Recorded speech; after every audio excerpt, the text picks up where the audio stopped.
But that impeachment where they impeach you, I won't come back because I know why they impeach you. They're very stingy. Even people tell me, they think saying I made them impeach you. Now pitch or impeach, they do you. Which one they do you? They remove me. Is that correct? Now remove. No, be say but not true. Say you they stingy because I don't hear say you know they share money. No, be stingy. There are people. There's difference between stingy and what they call prudence and accountability in managing public affairs. Okay, make I tell you, I don't talk before. They impeach me for 3 things. Number 1, office will be my office for governor. Will be my own office, so you hear me say before. They born and before I come, something happened in born. The house where they live, that be number 2. Something happened again. That office, yes. They had a problem. Some people just come. When I begin, that office, they get the budget where they approve to repair that office. 298 million naira. When I come and say we no get money. So I say, Oga, leave this office, make I take my hand repair. It cost me 43,200,000. From 298 million. It cost me 43,200,000. They say, I know do and do process. I say, wait, they order new table, but they get one governor where don't pass there. Where get table where they go keep somewhere. I say, no table, na table. Make you bring this table. Police are here now. Na table, we go take walk. Now it be the first offense. Shebi, when I talk, when second I tell offense. Oh, Your Excellency, hold on. When I talk, say you, they stingy. People, stingy. they look me. People, they look me like say I just accuse you. Oh, now they see I'm now. Not be stingy, not be stingy, not be stingy. We don't get the money. We don't get the money. That's not be stingy. Number 2. No, now how they see them? Not be stingy. Number 2, the house where they live, where they call government house. The budget said they go do everything, including buy. It go cost 486 million to repair the house. I did everything with 81 million. They go the other bed. They said they're importing bed from outside. They're doing that. I said, I live for Oka. Person fit do bed for no bed in a bed. Not be for somebody to sleep. Even if you bring things when they go make you sleep. Even if they bring mattress from heaven, you no go sleep. So may they do bed here. I go to one man where they do bed there. He did the bed. And I was sleeping in it till I left. You sleep well? Well, very well. I don't appreciate this man. So they can't join in that number 2. They build what they call presidential lodge. Every state for Nigeria get presidential lodge for their state. So they award the contract in my place for almost 1 billion. So I stop and say, President no live in Oka. What would they build house for? They say, I said, no. How much was that one? Almost 1 billion. They don't give that. I said, bring the money. We are not building house for president. President no go live for Oka. You know, that time, after I stopped that one, President Obasanjo said he must come to Oka. They say he was in the I said, no. Mr. President, you won't come to Oka. Now you be president. Come in the morning, go in the evening. You know, they don't need to sleep. You get plane. But he said he will sleep. I said, okay, since you come and sleep, me, I get house. Under my culture, if big man come your house, you come out. You leave the house for Yes. So I said, he stayed 3 days. I leave my own lodge. I said, come and stay here. Me, I go outside. When you go, come back. And that's what we did. And it was working. Number 3 item was say, are they safe? I said from day 1. You know, for Nigerian constitution, you know safe, you know. You get like motor park. Anything where you get you share. For Nigerian constitution.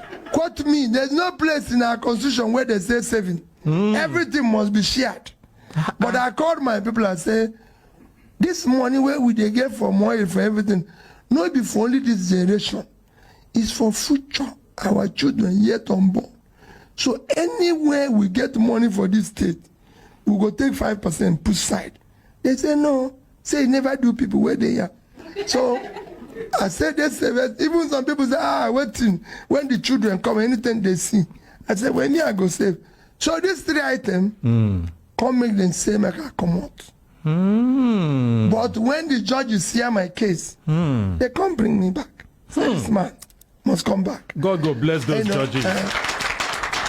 So he not be stingy. You see, he's not stingy. I go talk about stingy when we the end. Your Excellency. He's not stingy. Public money must be managed for public good. Whoever find himself in office, it is by grace of God. If you mismanage that office, you are abusing grace of God. No other person can build your country except you. This country is only country we have. And only us can build it for ourselves and our children. Only us can make the sacrifice that will make it work. We have an election coming up on the 25th of February for the election of the next president of Nigeria, which is the most critical. And I repeat, go and collect your PVC. That is the opportunity to contribute in electing that person of your choice you think that can solve this problem. We're going through a critical phase. This is an existential election for our country. It must not be based on tribe. We've heard that story enough. It must not be based on religion. It must not be based on anybody's tongue. It must be based on character that has a proven record that is verifiable and we can trust. It must be based on competence. Somebody who has proven competence with a verifiable background. We know his name. We know where he says he's gone to school, where he has been. In my own case, I've said it. My name is Mr. Peter Obi. I went to Christ the King College, Onitsha. I was in University of Nigeria and Soka. For trainings, I've been to several other institutions of the world, some of which I'm an alumnus, like Oxford, Cambridge, Kellogg, IMD, Lagos Business School. Some I wasn't an alumnus, but I passed through there, like London School of Economics, Harvard, Columbia, Edo. So I've passed through there. And you can go and verify by this. I'm a trader. I've lived in the UK. I was doing a business in the UK. I have a company. As at the time I left the UK, I have the highest credit rating any UK person can. The record is still there. The house I own in the UK is still there. What I did in the UK is still there. I ran a business. I came back here. I was a director in several institutions where I didn't just start today. When I became chairman of Fidelity Bank, they told me I'm entitled to 2 vehicles as chairman. I said, I'm not entitled to anything. I want to come here and do board meeting and go. And yet you can verify. So I want people with character and competence. We want somebody who has commitment. Above all, we want people with compassion.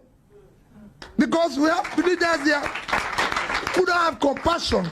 We are the street, we are flood, we are carrying people's home. And we are not showing concern. People die every day. People's children are kidnapped. People are kidnapped. We are not showing enough compassion as a country. I have worked in globally where there's trouble. I've gone to so many places where there's trouble. As a serving governor of my state, I went to President Jonathan and said, I want to go to Haiti. He asked me why. I said, I'm going because they have an earthquake that consumed school children. One school with over 1,000 schools went under with all the children. I said, I'm going there to help them rebuild. He said, Peter, I said, that's what I've done all my life. I've been to all the troubled parts of the world. As I speak to you, Mr. President, I've withdrawn my son from school. We want to go and help. And we went. That's how I knew that Nigerian police actually have an exchange program with Haiti. It was when we were in camp, where we were working, that one policeman saw me and said, is this not that you look like Governor Obi? I said, yes. He screamed. I said, what happened? I said, this is the job I do personally. Wherever there have been problems, like flooding, like everything, that was why I spent my Christmas in IDP camp, my New Year in IDP camp. We want to see Nigerians who are in IDP camp go home. They don't have to be there. If they are there, all of us are there. So we want people with compassion. This country must change. A new Nigeria is possible, and I want people to hold me responsible. When I say I'm going to be commander-in-chief, I'm going to be commander-in-chief. We must change the country for our children. We must make their sacrifices. If it means us dying for them to live a better life, let's do it. Thank you, and God bless Nigeria. I think you can do better than